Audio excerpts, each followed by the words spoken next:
Halo teman-teman, jumpa lagi sama aku, Baiti Prakoso di Raja Autocar. Teman-teman pernah dengar nggak sih kalau mobil Matic begitu macet, jangan sembarangan diderek. Kalau sembarangan diderek, katanya mesin transmisinya itu pasti jebol. Berikutnya teman-teman, katanya juga untuk perbaikan atau repair ini mesin transmisi itu sangat-sangat mahal. Tapi sebenarnya itu kenapa? Nah, di video ini teman-teman, aku mau bahas kenapa mobil Matic itu kalau macet jangan sembarangan diderek. Apa sih yang rusak? Bedanya dengan mobil manual apa? Berikutnya, kalau diderek, cara yang aman itu seperti apa? Jadi pastikan kalian nonton ya, biar yang punya mobil Matic itu nggak ada kejadian-kejadian yang nggak diinginkan. Tapi teman-teman, sebelum kita lanjut, pastikan kalian itu mendukung channel ini ya, biar channel ini tuh bisa semakin berkembang, berguna bagi banyak orang. Caranya, kalian bisa klik tombol like, komen, dan subscribe tentunya. Oke, kita lanjut ya. Dasar sistem transmisi matic. Sebelum kita membahas mengenai derek menderek, aku mau kasih spill pada kalian nih ya. Gimana sih kinerja dari mesin transmisi otomatis atau matic ini? Mobil matic terutama tipe AT konvensional dan CVT itu sangat bergantung dengan oli transmisi loh teman-teman. Kalau nggak ada sirkulasi oli, wah ini mesin transmisinya berbahaya. Di dalam transmisi matic itu ada torque converter, planetary gear set, valve body, kopling otomatis, pompa oli transmisi. Yang penting atau yang jadi perhatian di sini adalah pompa oli teman-teman. Pompa oli ini bekerja hanya saat mesin ada hidup. Artinya kalau mesin mati, pompa oli tidak bekerja. Oli otomatis nggak bersirkulasi. Nah, ini kunci masalahnya teman-teman. Kenapa bisa rusak saat diderek? Coba deh teman-teman bayangin, mobil mogok, mesin mati, lalu diderek dengan keadaan roda menyentuh jalanan. Saat roda berputar seperti itu, poros transmisi ikut berputar kan? Gear yang ada di dalam juga semuanya ikut berputar teman-teman. Tapi pompa oli nggak aktif. Akibatnya tidak ada pelumasan teman-teman. Terjadilah gesekan kering di dalam mesin transmisi. Otomatis menjadi panas yang berlebihan. Akhirnya komponen menjadi aus, bahkan bisa terbakar. Akhirnya jalur oli pun bisa jadi tersumbat. Karena oli-oli ini menjadi kerak. Asal teman-teman tahu ya, transmisi mobil matic itu presisi dan mahal. Begitu rusak, wah biayanya itu bisa ya di atas 5 juta loh teman-teman. Ada seri-seri mobil yang modern kayak gitu bisa nyampe 30-an juta. Bayangin tuh, mahal kan? Karena itulah teman-teman, mobil matic itu riskan ya kalau diderek asal-asalan. Bedanya dengan mobil manual itu apa sih? Kenapa mobil manual itu aman-aman aja buat diderek? Karena pada transmisi mobil manual sistemnya itu lebih sederhana loh teman-teman. Tidak bergantung sepenuhnya pada pompa oli yang aktif. Kemudian tidak ada torque converter. Walaupun tetap ada batasan-batasan ya, batasan jarak dan kecepatan saat diderek seperti itu, tapi resiko kerusakannya itu lebih aman dibanding dengan mobil matic teman-teman.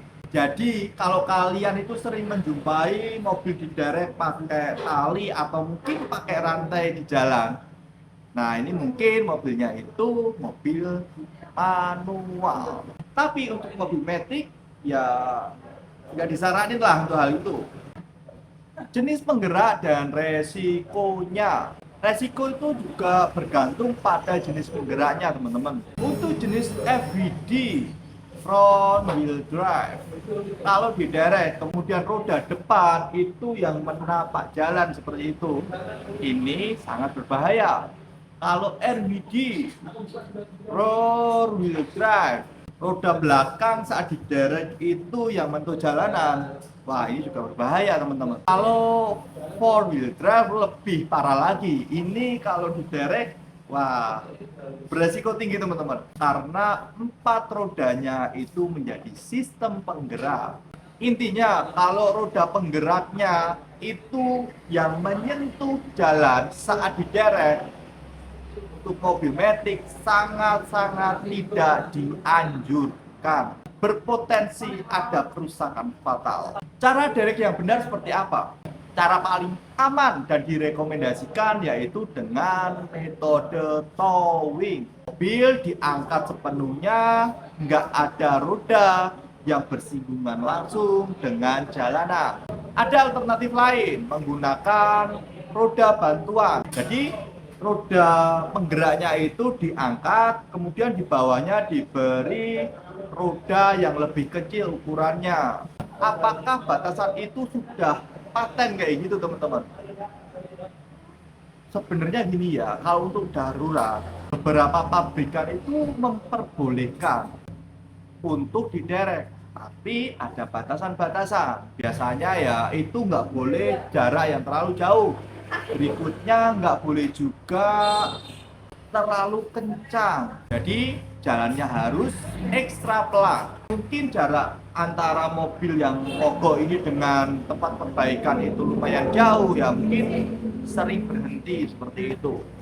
Nggak boleh langsung kencang dipaksain. Baiknya teman-teman kalian bisa cek di buku manual, karena setiap mobil itu berbeda-beda. Ada hal yang menarik nih teman-teman, mitos dan fakta mengenai mobil matic ini. Mitosnya kayak gini teman-teman, dimasukin ke posisi N seperti itu udah safe, itu aman. Apakah betul demikian? Faktanya teman-teman, walaupun dimasukkan pada mode N, gear internalnya kan tetap bekerja, berputar seperti itu teman. Jadi tahu sendiri ya kesimpulannya kayak apa. Mitos berikutnya, cuma jarak 1-2 kilo, it's okay lah, nggak ada masalah. Faktanya teman-teman, kalau salah prosedur saat menderek seperti itu, berakibat fatal juga. Ya kalau yang direkomenin sih kalian towing ya, ngeluarin biaya mungkin ratusan ribu dibanding untuk memperbaiki transmisinya. Bisa jadi perhatian khusus nih. Berikutnya ada pertanyaan seperti ini, kalau didorong gimana? Bisa jadi kan mobil itu macetnya itu mungkin agak di tengah kayak gitu, jadi menghalangi pengendara lain. Kalau didorong gimana? Ya sebenarnya sama aja sih teman-teman, tapi kalau untuk jarak hanya dekat, mungkin hanya untuk meminggirkan itu kendaraan, ya mungkin masih ditoleransi ya. Jadi teman-teman sekarang tahu kan kenapa mobil matic itu nggak boleh sembarangan untuk diderek, karena sistem dari transmisi mobil ini bergantung pada pompa oli yang mana bergerak karena ada mesin yang hidup.